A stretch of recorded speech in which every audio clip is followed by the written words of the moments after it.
Welcome back, beautiful and amazing human beings, to the WeAreChange daily news show, and let's talk about tax reform. When it comes to this very complicated and confusing subject, the only thing I really have to say is that taxes are pretty much theft. It's government stealing your money. They work like the mafia with protection and extortion money, but instead of their thugs just beating you up, the US government sends their thugs to put you in jail. And recently, the government changed the way that they actually steal your money, and ultimately, taxes suck. That's it. End of show. Love you guys. Thank you again so much for watching.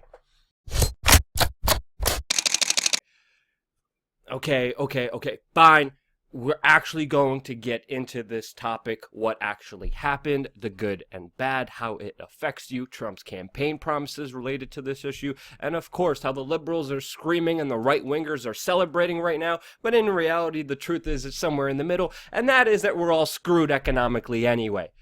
But hey, some people are going to be screwed faster than others, so let's just get right into it. As today, just moments ago, Congress approved and Donald Trump signed this year's tax reform bill.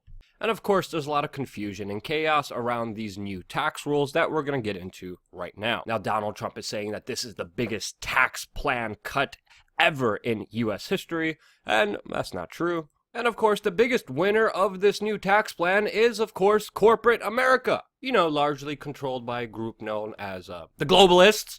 And according to many people's opinion, the loser here is the individual taxpayer, especially in the long run, since tax cuts for individuals will slowly decrease over time and end altogether in 2025. Now, there's definitely no denying the benefit to multinational corporations with this new tax plan. Like Apple, which is poised to make $47 billion in extra profits and revenue from this new tax legislation. The banksters also get a handout with their cut that will help them compete better with lower taxed international rivals. And I think the biggest meat and potatoes aspect of this entire tax reform is that ultimately it benefits the 1% that gets 83% of the gains from this tax bill, while it will actually increase taxes on 53% of Americans by 2027, with most of the benefits, especially in the long term, going to the top 1%. Now, the plebeians and the plebes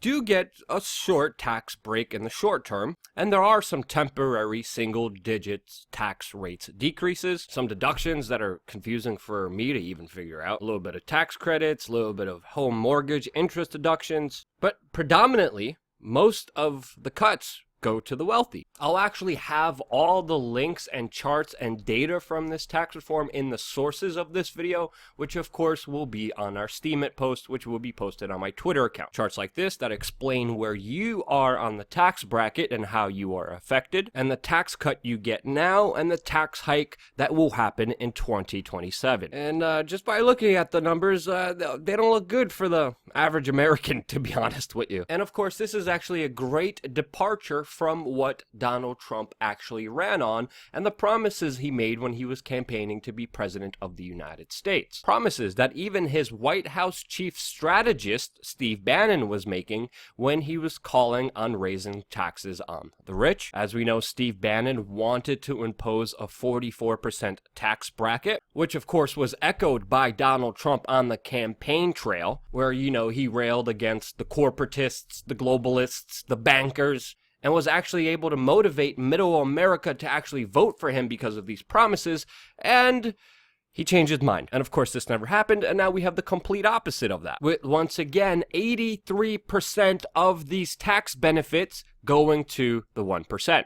This is why people like Bernie Sanders are saying that this new tax bill is a victory for billionaires like Donald Trump and a disaster for the American people. And some people are calling it an absolute nightmare. And I could see why people are sympathetic to that point, because in the United States, the gap between the poor and the rich is widening, while the middle class is being eviscerated and destroyed, mainly because of government regulation, grants, incentives, helping out the people who already have enough power and money. Mainly doing it for multinational corporations that then send money and funnel it in through government that allows these practices to continue and get worse. And we're on a pathway where America's rich get richer And the poor are soon going to be replaced by robots. And the richest 1% in the United States already own more wealth than the bottom 90%. Now, with this new tax bill, the government will be receiving less money, which I think overall is a good thing. But now that money that was potentially going to be there will now be mainly distributed amongst the very few and powerful, especially in the long run, and I don't see that as a good thing overall. Hell, if you're going to give a hand up to the few and powerful multinational corporations, why not give a same handout and get more money away from government? I don't know. That's just where I'm at. If you think I'm wrong, I would love to hear your comments in the comment section below. Please try to prove me wrong. I'm always open-minded and always listening to you, the audience. Now, on the other side of the sphere, Republicans and right-wingers are celebrating this new tax bill, mainly because they say that this will lead to trickle-down economics, that this will help corporate America be more competitive in the international world, and that, of course, that these big multinational corporations will pay it forward and help out the average American. And we're seeing great PR around this, as AT&T just announced that they're giving a $1,000 bonus to all 200,000 of its employees, and increasing its capital expenditures budget by $1 billion in the United States. Now, of course, they announced this as a response to the tax reform bill actually passing, but interestingly enough, their decision to spend $1 billion in investments in the United States was actually announced 6 weeks ago. They just reiterated it right now to make a bigger PR move. And of course, AT&T needs to suck up to the government right now, since they are seeking a favorable decision by the U.S. Justice Department on their proposed $85 billion merger with Time Warner. Do you see the back scratching that's happening here? One person scratches your back, another multinational corporation just buys you off with good PR, and boom, we have crony capitalism. Now, there's also other important aspects that you should know about when it comes to this new tax reform bill. One of them being that now the Arctic National Wildlife Refuge will be open to oil and gas exploration, with drilling that will begin Wednesday morning. The tax reform bill also repeals Obamacare's individual mandate, which means now the government won't be able to fine you for not paying insurance, so you are no longer extorted by the government to buy medical insurance. And now, overall, I think that's a great thing, especially with how corrupt and asinine our entire medical system is anyway. And the Senate's official scorekeeper actually says that this new tax plan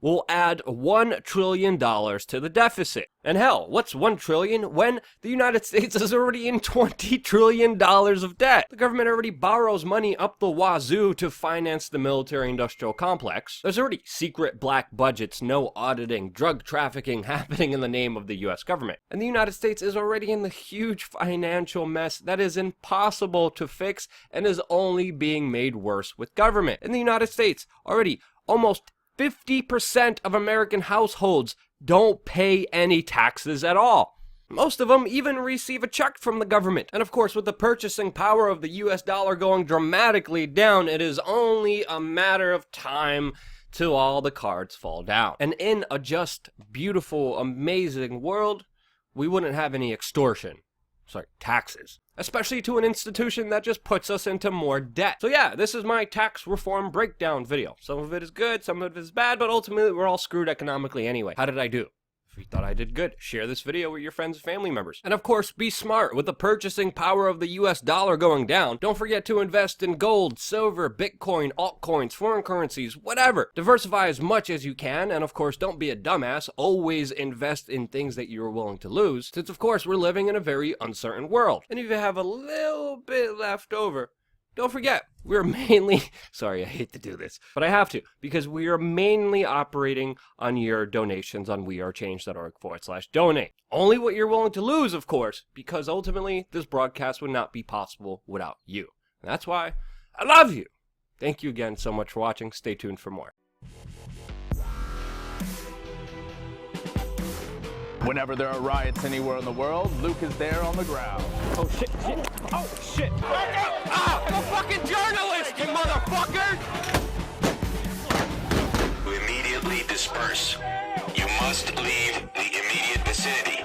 When politicians need a reality check, he faces them and confronts them head on.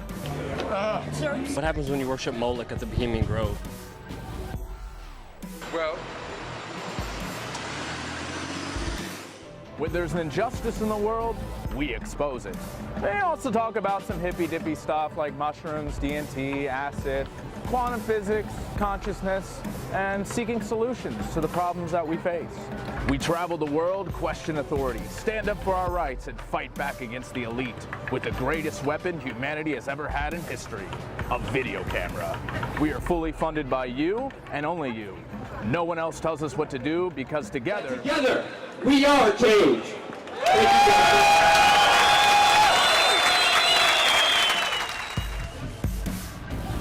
New videos every Sunday through Thursday. Subscribe.